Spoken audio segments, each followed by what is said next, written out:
Hey guys, what's up? So I'm here with another DVD Blu-ray collection update. I've bought some things over the past few weeks, and a few things have arrived in the mail that I pre-ordered. So I figured I'd go through them and talk about them a little bit.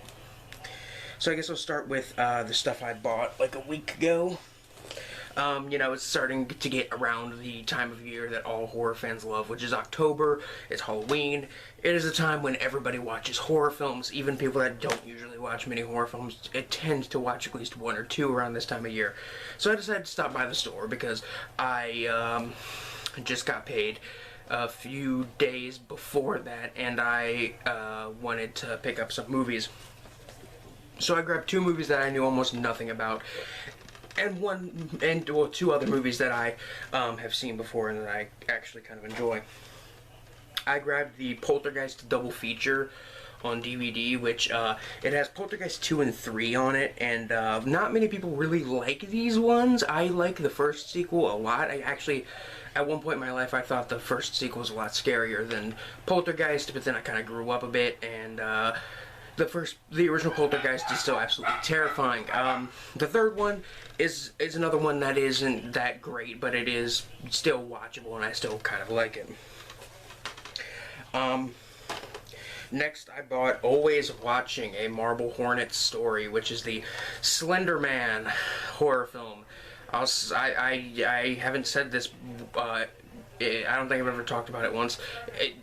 I've seen the movie The Tall Man, which is kind of a Slender Man movie, gets a lot of flack for being not, good, when in fact it is a very good film, and it's from Pascal Longuier, director of fucking Martyrs, so yeah, it's good. But this movie, I will say that if you are a fan of the mythos and of the creepypasta, then I guess you will enjoy it, because it's definitely a very purist kind of film, and it's a little interesting, but overall it's not like that engaging, and it's not that entertaining, and I spent like $8 on this copy of it, and I really wish I wouldn't have, because it really isn't that good at all.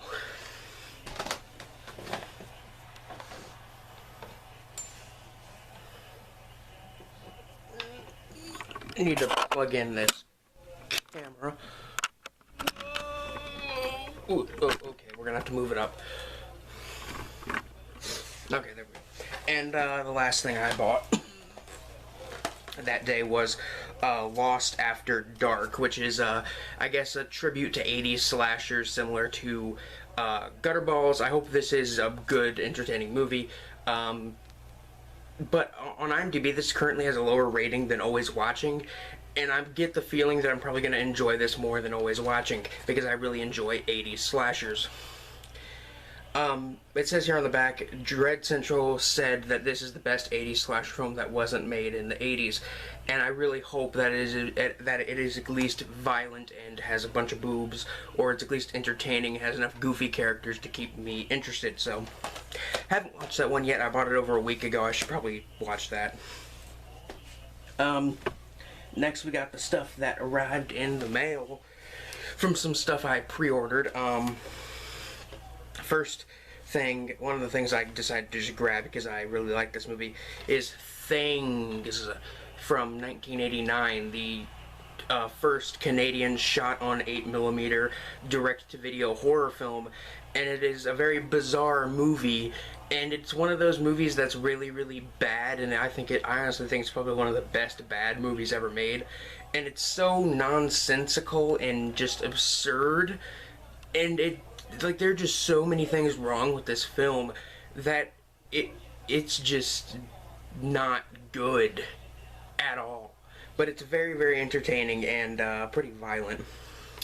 Apparently, one of the extras on this DVD is interviews with Tobe Hooper and John Eisner, who Tobe Hooper created the Texas Chainsaw Massacre and Poltergeist, and Jason Eisner, who directed Hobo with a Shotgun, talking about the film, so I'm sure that they actually are fans of the film, and I really, really enjoy this one. It is very fun.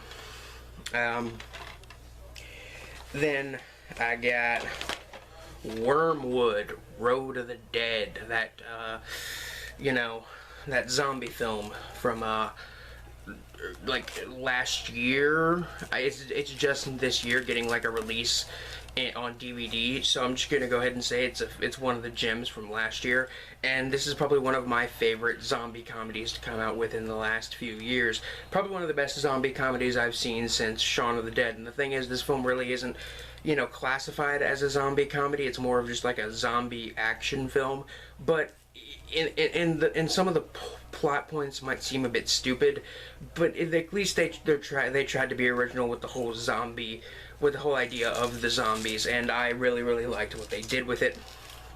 And it is very much like Mad Max, it's very much like Mad Max, and like it says, you know, one of the reviewers said it was Mad Max and Dawn of the Dead, and it is very much like Mad Max, plot-wise, and really enjoyed this one. It's on Netflix if you are interested in checking it out. I watched it on Netflix after pre-ordering it, and I'm like, damn, I'm happy I pre-ordered it. Next is something I didn't pre-order. I just bought it mainly because it is the only entry out of this film series that I don't own. It is Halloween 5, The Revenge of Michael Myers. It's been years since I've watched this one, but I remember liking this one quite a bit. But the main reason I bought it is because it wasn't in my collection. It was the only entry in the, at least the original Halloween series, that I didn't own. I don't own the remake or the sequel to the remake, although I'm probably gonna pick up the remake eventually. But, I don't know, not really like this one, but I like this one. I might have to rewatch it sometime. And finally, we got the thing I pre-ordered, which took months and months to finally get released. It is the producer's cut of Halloween Curse of Michael Myers, Halloween 6. The producer's cut of this film is a bit of a legend, because before the box set, which was released like last year, and before this Blu-ray release, this single Blu-ray release, it had never been available to the public other than bootlegs, and all the bootlegs were very low quality, almost VHS, like really bad VHS kind of quality. But it's been a while since I've watched all of the Halloween movies, so I'm gonna have to do a bit of a marathon this year around Halloween, and I'm gonna watch this one instead of the regular Curse of Michael Myers, just because. Next, we have something that I got directly from the director. I've got I bought the copy of the 2-disc limited DVD-R edition of Reality Bleed Through, which is directed by Jimmy Screamer Claus, who is the director of Where the Dead Go to Die, and it's even autographed by him. And it's like a DVD-R, and he even sent me this little mixtape of like short films and music videos and stuff.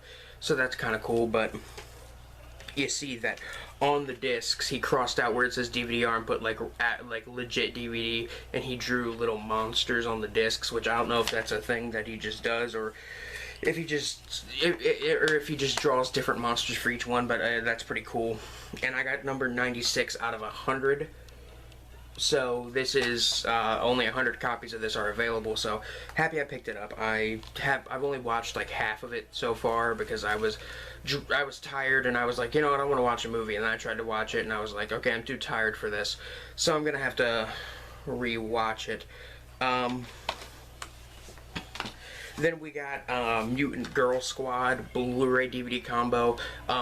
I reviewed this one about a year ago, and I remember giving it a bit of praise and liking it. It's kind of like X-Men, but with lots of gore and Japanese girls instead of just mutants.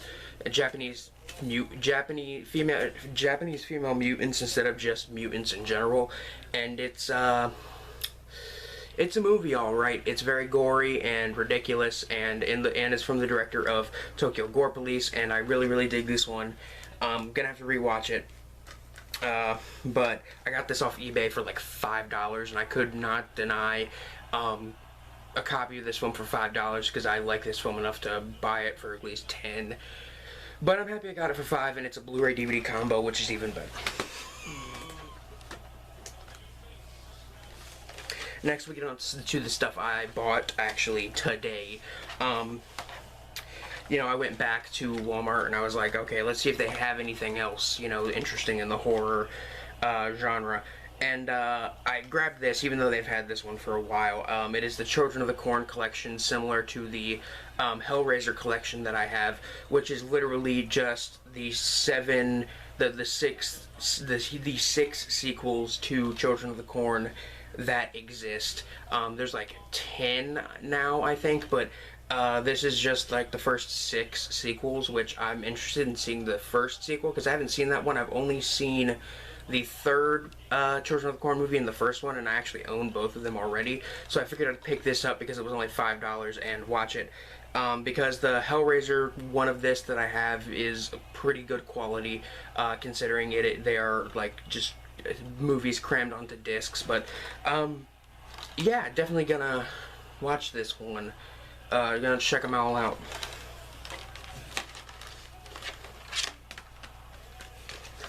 I grabbed the 70s version of Invasion of the Body Snatchers that comes with the new like collectible artwork card thing, and I decided to just put that in the sleeve because I kind of like it better than the DVD artwork.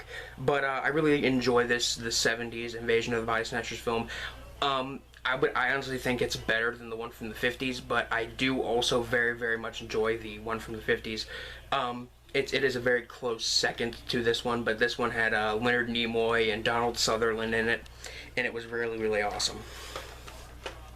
The next one I actually just got done watching because I hadn't watched it in about a year or two, and I wanted to watch it. I got it for $5. It's a copy of Donnie Darko, again with the like weird kind of cool collectible artwork, which again, better than the DVD artwork that's provided, so I'm gonna keep that in there. They also had one of Troll 2 that I kind of want to get just because the artwork is really, really nice, and I don't have a copy of Troll 2. But what can I say about Donnie Darko? It is a very, very trippy, weird movie, and it is one of the... It's a movie that often falls under the horror genre. Like, I often hear people say it's a horror film, but it's not really a horror film as much as it is like a kind of psychological thriller and or science fiction film, but I really, really like it. And finally, this isn't a movie, but this is a CD I bought. This is the first time I bought a CD in a few years. I picked up the new Ghost album, Melora. Ghost is probably one of my favorite bands I'm currently listening to, and I've listened to all their albums, and their newest album, Melora, is the best album. Like, no complaints about this album. It is really, really good. And they even have individual artwork for each of the songs, like in the little book thing that they have for the inner cover. But yeah, it's very, very good CD, and Ghost is an awesome band. They're very theatrical, and they're kind of like a parody of the whole idea that that like metal music or rock music is the devil's music, so they just go all out and make kind of campy songs about the devil and about, like, you know, just death and everything. And it may sound very, very heavy, but they're actually not that heavy, and I really, really enjoy their music. And you're a fan of metal music, you haven't checked them out yet, I highly suggest you check them out. But that's really all for now. I have a couple other things coming in the mail in a few days. I have one last horror block because I decided to just get one more just to really, you know, set things off. I've also signed up for the horror pack, which is the thing like the horror block, except they send you 4 DVDs, 4 horror DVDs a month for $20, which really isn't that bad. I signed up for it, and the first box is going to ship around mid-October, so I'm really looking forward to that one. But anyway, guys, that's all I got for now, so I'm gonna go chill out. Peace.